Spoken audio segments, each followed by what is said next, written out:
Everyone, आज के इस लेक्चर के अंदर हम इनऑर्गेनिक केमिस्ट्री के पी ब्लॉक से नीट 2023 का क्वेश्चन सॉल्व करने वाले हैं। ठीक है, क्वेश्चन देखो क्या कहता है। Amongst the given option which one of the following molecule और ion act as a Lewis acid. आपको बताना है कि जो चार ऑप्शन आपको दिए गए हैं, इन चार ऑप्शन में से कौन सा मॉलिक्यूल या आयन ऐसा है जो लिवाइस एसिड की तरह काम करेगा। अब देखो, सबसे पहले आपको ये पता होना चाहिए कि लिवाइस एसिड होता क्या है। देखो, आपने 9th-10th क्लास में भी पढ़ा है, लिवाइस एसिड कौन होगा जो इलेक्ट्रॉन पेयर्स को क्या कर सके, एक्सेप्ट कर सके। ठीक है, अब एक्सेप्ट, इलेक्ट्रॉन पेयर को एक्सेप्ट कर सके, कौन एक्सेप्ट करेगा? जिसके पास कोई वैकेंट ऑर्बिटल आपके पास खाली होगा, कोई ऑर्बिटल, तभी तो वो इलेक्ट्रॉन्स को एक्सेप्ट कर सकता है अपने पास। या अगर किसी के पास इलेक्ट्रॉन की कमी बिल्कुल नहीं होगी, पहले से लोन पेयर अवेलेबल होगा, वो तो कभी इलेक्ट्रॉन्स को आपके पास एक्सेप्ट करेगा ही नहीं। तो देखो, चार ऑप्शन आपके पास गिवन है, सिर्फ आपको ये देखना था किसके पास वैकेंट ऑर्बिटल है, या किसके पास इलेक्ट्रॉन्स की कमी है, या किसके पास इलेक्ट्रॉन्स ज्यादा है। सिर्फ नंबर ऑफ इलेक्ट्रॉन्स को देख के आप बता सकते थे कि कौन लिवाइस एसिड की तरह काम करेगा या कौन लिवाइस एसिड की तरह काम नहीं करेगा। चेक करो कैसे करेंगे। पहला क्या है, OH नेगेटिव। OH नेगेटिव के अंदर ऑक्सीजन के ऊपर क्या है, लोन पेयर आपके पास प्रेजेंट है, तो इलेक्ट्रॉन डेंसिटी पहले ही ज्यादा आपके पास है, इलेक्ट्रॉन को एक्सेप्ट नहीं कर पाएगा, तो ये लिवाइस एसिड की तरह काम बिल्कुल भी नहीं करेगा। अगला देखो, आपके पास वाटर है। अगर मैं वाटर में बात करती हूं तो ऑक्सीजन के ऊपर क्या है, दो लोन पेयर आपके पास प्रेजेंट है, कोई वैकेंट ऑर्बिटल नहीं है आपके पास, दोनों में क्या है, इलेक्ट्रॉन्स आपके पास अवेलेबल है। इसका मतलब यहां पर भी आपके पास लोन पेयर प्रेजेंट है, तो लिवाइस एसिड की तरह काम आपके पास ये बिल्कुल नहीं करेगा।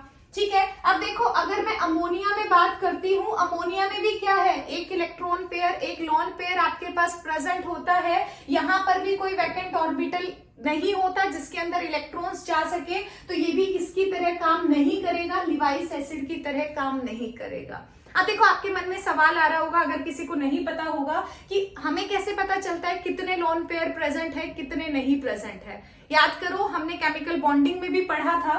मान लिया अगर मैं अमोनिया की बात कर रही हूं, तो देखो अमोनिया में नाइट्रोजन सेंट्रल एटम आपके पास है।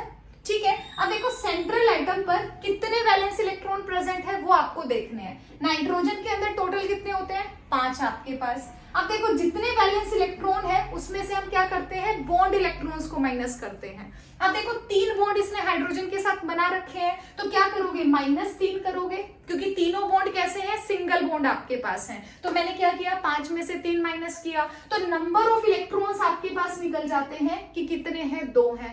और अगर आपको लोन पेयर निकालना है तो मैं क्या करती हूँ, पेयर निकालने के लिए हम हमेशा क्या करते हैं, 2 से डिवाइड करते हैं, तो आपके पास नंबर ऑफ लोन पेयर कितना आ गया, 1 आपके पास आ गया। इसका मतलब अमोनिया में नाइट्रोजन पर 1 इलेक्ट्रॉन, 2 इलेक्ट्रॉन, या फिर ये कहो कि 1 लोन पेयर आपके पास प्रेजेंट है।